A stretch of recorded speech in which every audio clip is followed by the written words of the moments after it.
The cause of death was recorded as blunt force trauma. The laboratory findings indicated otherwise.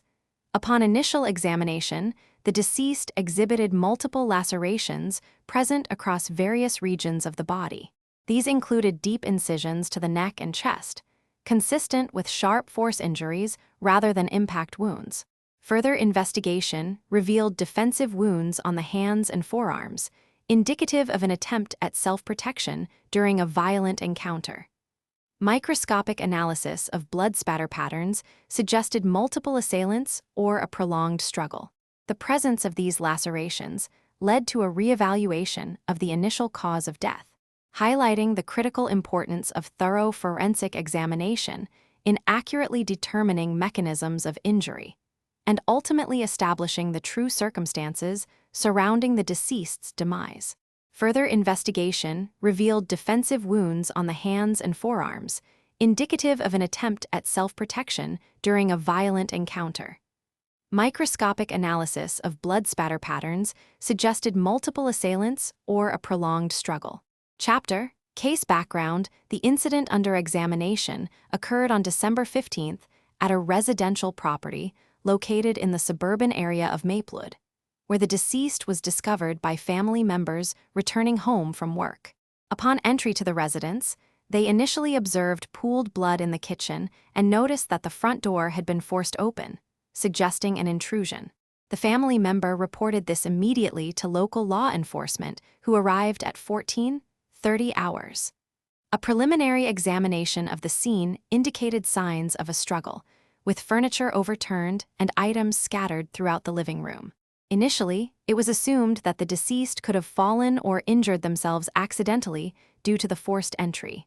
However, upon closer inspection by emergency responders, clear evidence of sharp force trauma became apparent, prompting an immediate call for forensic specialists. The family member reported this immediately to local law enforcement, who arrived at 14:30 hours. A preliminary examination of the scene indicated signs of a struggle, with furniture overturned and items scattered throughout the living room. Chapter: Initial findings upon arrival at the scene.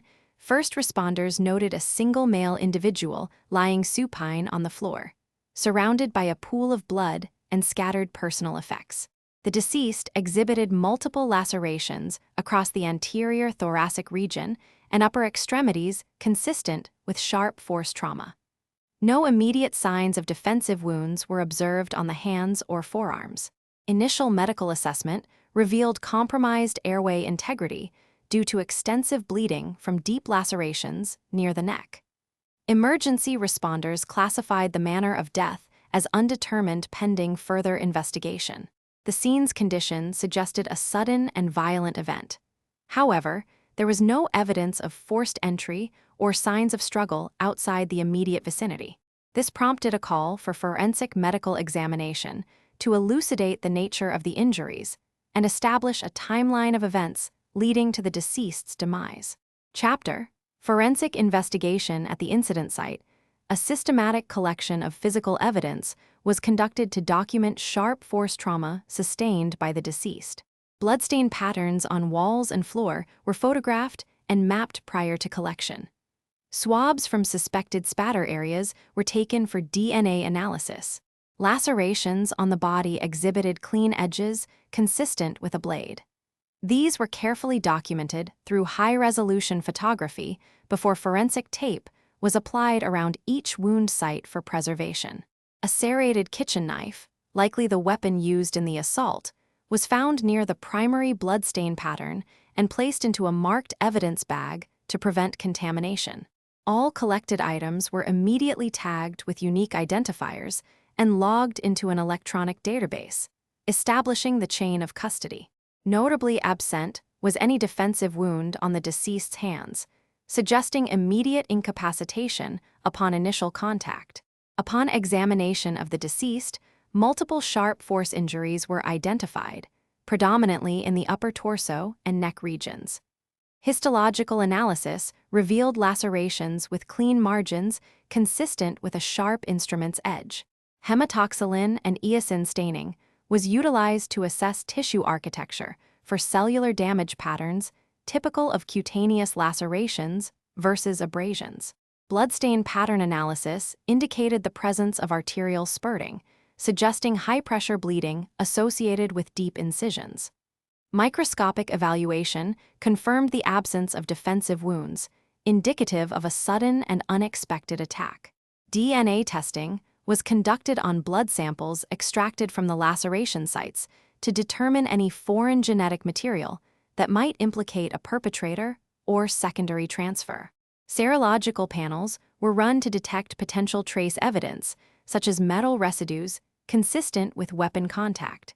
Thresholds for detection were set at 0.1 ng/ml, allowing for precise identification of relevant biomarkers and environmental contaminants present within the tissue samples. The examination of sharp force trauma revealed a series of lacerations consistent with multiple distinct incisions. Through careful analysis of wound patterns and distribution on the deceased's body, forensic evidence suggested a sequential attack involving at least 2 different weapons. The nature of these wounds indicated that they were inflicted in rapid succession, each subsequent injury overlapping or adjacent to previous ones, suggesting an unimpeded assault. Estimation of the postmortem interval, PMI, was conducted using entomological evidence and decomposition stages observed on the body. Flies had colonized the remains, with larvae present at varying developmental stages, indicating a PMI ranging from 12 to 36 hours. This timeframe corroborated witness accounts, placing the deceased's last known location approximately 48 hours prior. The timeline established by forensic evidence confirmed that the attack occurred shortly after the victim was last seen alive, and contradicted claims of prolonged exposure before death. In the analysis of sharp force trauma, the presence of lacerations provided critical insight into the nature and cause of the deceased's injuries. Forensic examination revealed multiple incised wounds with clean edges characteristic of a single-edged implement.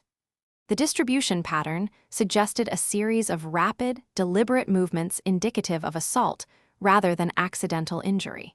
Notably, defensive wounds on the hands indicated resistance during the attack, corroborating the narrative of an altercation.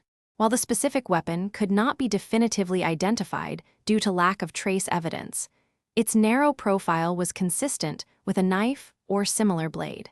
The expert would testify that these findings support a scenario of violent confrontation, emphasizing both the method and intent evident in the inflicted wounds. Conclusive evidence includes the type and location of lacerations.